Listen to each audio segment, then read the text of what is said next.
إن الحمد لله نحمده ونصلي على رسوله الكريم أما بعد أعوذ بالله السميع العليم من الشيطان الرجيم بسم الله الرحمن الرحيم كنتم خير أمة أخرجت للناس تأمرون بالمعروف وتنهون عن المنكر وتؤمنون بالله ولو آمن أهل الكتاب لكان خيرا لهم منهم المؤمنون وأكثرهم الفاسقون لن يضروكم إلا أذى وإن يقاتلوكم يولوكم الأدبار ثم لا ينصرون ضربت عليهم الذلة أينما ثقفوا إلا بحبل من الله وحبل من الناس وباءوا بغضب من الله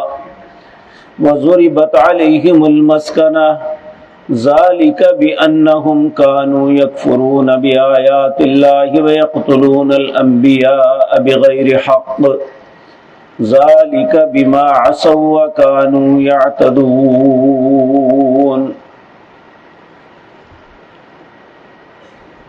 حضرات محترم،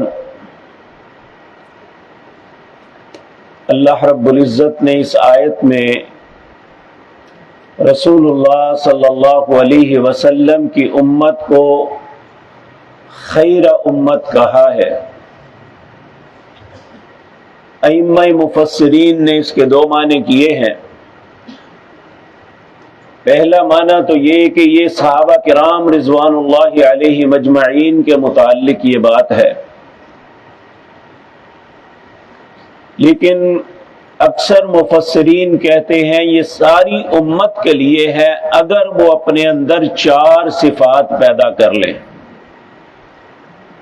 پھر وہ دنیا کی ساری امتوں سے بہتر ہے۔ اگر یہ اپنے اندر یہ صفات نہیں پیدا کرتے تو پھر یہ خیر امت نہیں ہے۔ وہ چار صفات کون سی ہیں؟ سب سے پہلی اخرجت للناس۔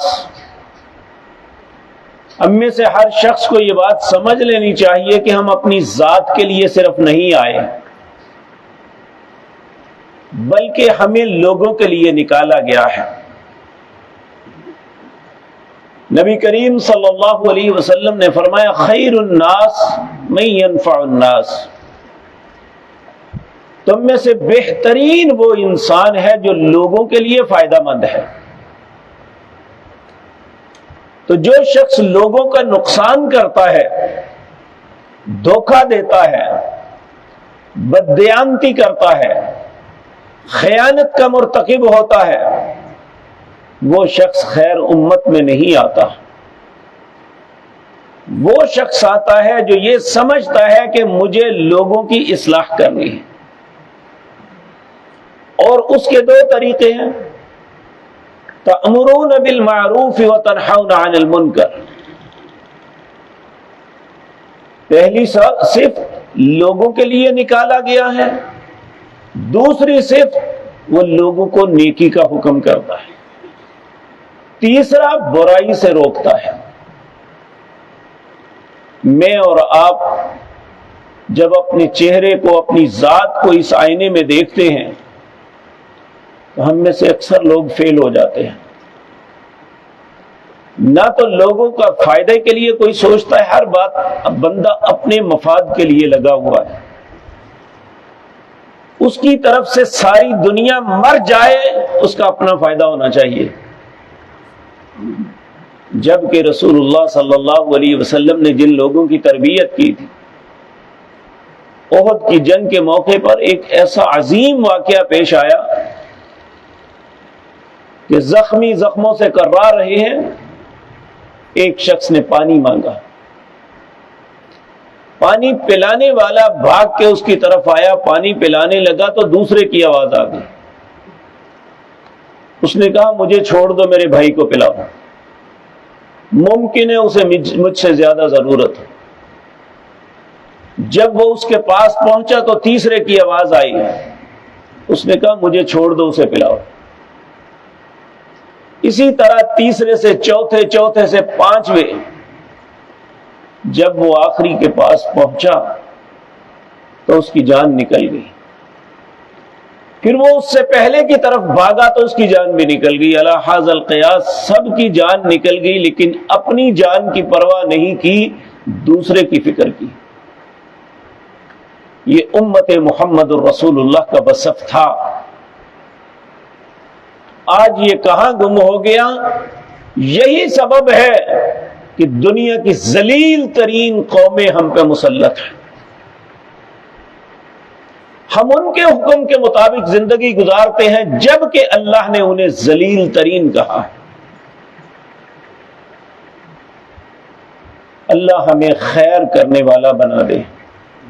آج بھی جو شخص لوگوں کی بھلائی، لوگوں کی خیر کے لیے کام کرتا ہے، اللہ اسے دنیا اور آخرت میں عزت اور سرخروئی عطا کرتا ہے. اللہ یہ باتیں مجھے اور آپ کو بھی سمجھنے کی توفیق عطا فرمائے. اور دوسرا یہ جو پروسیس ہے نا، نیکی کا حکم کرنا اور برائی سے روکنا، یہ ایک ایسا ہے، اس میں سب سے پہلے کہنے والے کو خود نیکی کرنی ہوگی اور برائی سے رکنا ہوگا. اگر وہ خود نیکی نہیں کرے گا تو لوگ تانا دیں گے، خود تو کرتے نہیں ہوں، مجھے کیا کہہ رہی ہوں. اگر وہ خود برائی سے نہیں روکے گا، لوگ کہیں گے اپنی کرتوت تو دیکھ، ہمیں کہتا ہے یہ کام نہ کرو لیکن تو خود کر رہا ہے. تو یہ ایک ایسا پروسیس ہے جس سے انسان کو اپنا کردار درست کرنے کی توفیق ملتی ہے. کیونکہ جب اس نے لوگوں کو کہنا ہے تو اسے پہلے اپنے آپ درست کرنا ہوگا. اگر لوگوں کو برائی سے روکنا ہے تو خود بھی برائی سے رکنا ہوگا. تو اللہ رب العزت فرماتے ہیں تأمرون بالمعروف وتنہون عن المنکر. چوتھی بات وتؤمنون باللہ، اپنے رب پہ غیر متزلزل ایمان رکھنا ہے. اگر یہ چار صفات کسی بھی انسان، کسی خاندان، کسی قوم کے اندر پیدا ہو جائیں تو وہ خیر امت ہے. پھر اللہ اہل کتاب کو کہتے ہیں وَلَوْ آمَنَ أَهْلُ الْكِتَابِ لَكَانَ خَيْرًا لَهُمْ. یہ اہل کتاب جو ہیں یعنی یہود اور عیسائی، اگر یہ ایمان لے آتے تو یہ بھی سب سے بہتر تھے. لیکن منہم المؤمنون واکثرہم الفاسقون، کچھ تو خوش نصیب ان میں ایمان لے آئے جس طرح عبداللہ بن سلام، اور کچھ لوگ واکثرہم الفاسقون، اور اکثر فسق گناہ کی زندگی ہی بسر کرتے رہے. اللہ فرماتے ہیں لن یضرکم الا اذی، یہ کبھی تمہیں پوری طرح نابود نہیں کر سکتے الا اذی، مگر یہ ممکن ہے بعض اوقات یہ تمہیں تکلیف دے. وَإِن يُقَاتِلُوكُمْ يُوَلُّوكُمُ الْأَدْبَارَ، اگر تم دلیر بن کے باہر نکل کے ان کے ساتھ لڑائی کرو تو یہ پیٹ پھیر کے بھاگ جائیں گے. 1450 سال بعد کیا ہم نے یہ کام نہیں دیکھا؟ چیچنیا پہ روس کی ساری فوج نے حملہ کر دیا تھا لیکن انہیں واپس پلٹنا پڑا. افغانستان کے اندر پہلے روس اور اس کے بعد پورے 22 ممالک نے حملہ کیا تھا، اور اگر ان کے سامنے مسلمان کھڑے ہو گئے تو سب پیٹ پھیر کے بھاگ گئے. جب تک مسلمان ان سے خوف زدہ رہیں گے، یاد رکھیں ہمارا کوئی دنیا میں حالت نہیں ہے. جب مقابلے میں کھڑے ہو جائیں گے، اور انشاءاللہ آپ دیکھیں گے، اپنی آنکھوں سے یہ منظر دیکھیں گے کہ آج غزہ کے مسلمانوں کے ساتھ بڑا ظلم ہو رہا ہے، لیکن جو ان کے ساتھ ہو رہا ہے وہ کوئی نہیں بیان کرتا. دنیا کا سارا میڈیا خاموش ہے کہ وہ روزانہ اپنے 20 30 40 فوجیوں کی لاشیں اٹھاتے ہیں. وہ تو نہتے لوگوں پہ بمباری کرتے ہیں نا، اور وہ روزانہ اتنے فوجیوں کی لاشیں اٹھاتے ہیں. تو اللہ رب العزت فرماتے ہیں وَإِن يُقَاتِلُوكُمْ يُوَلُّوكُمُ الْأَدْبَارَ، اگر ان کے مقابلے میں ڈٹ جاؤ گے، ان کے ساتھ قتال کرو گے تو یہ پیٹھ پھیر کے بھاگ جائیں گے. ثُمَّ لَا يُنصَرُونَ، پھر یہ کبھی بھی مدد نہیں کیے جائیں گے.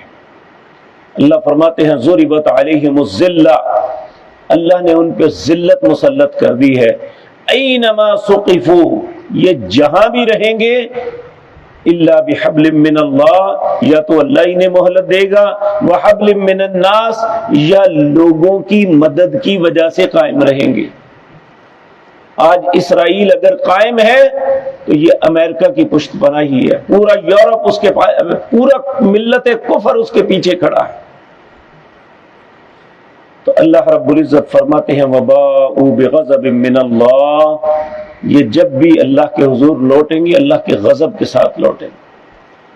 وَضُرِبَتْ عَلَيْهِمُ الْمَسْكَنَةُ، اللہ نے ان پہ مسکنت جو ہے ان پہ ڈال دی. کیا مطلب؟ ان کے پاس کھربوں روپیہ بھی ہونا، ان کی بھوک کبھی نہیں مٹے گی، یہ کمینے کے کمینے رہیں گے. ذالک بانہم کانوا یکفرون بآیات اللہ، یہ سب کچھ اس لیے ہے کہ اللہ کی آیات کا کفر کرتے ہیں. ویقتلون الانبیاء بغیر حق، انہوں نے انبیاء کو بغیر حق کے قتل کیا. ذالک بما عصوا وکانوا یعتدون، یہ انتہائی نافرمان اور حد سے بڑھنے والے لوگ ہیں.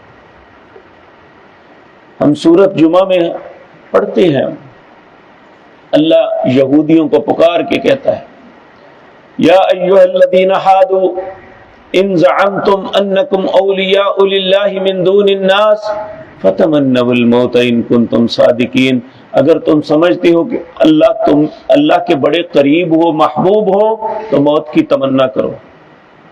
اللہ کہتے ہیں وَلَن يَتَمَنَّوْهُ أَبَدًا بِمَا قَدَّمَتْ أَيْدِيهِمْ، یہ کبھی بھی موت کی تمنا نہیں کریں گے، کیوں؟ انہیں پتا ہے ہم نے آگے کیا بھیجا ہے. واللہ علیم بالظالمین، اور اللہ جانتا ہے بہت ظالم لوگ ہیں. یہ بات یاد رکھیں، کسی کے پاس بہت پیسہ آ جانا یہ بہت بڑی بات نہیں ہے. اصل معاملہ یہ ہے کہ اللہ سکون کی زندگی کس کو دیتا ہے. دنیا کا سب سے مالدار انسان وہ ایک امریکن یہودی ہے،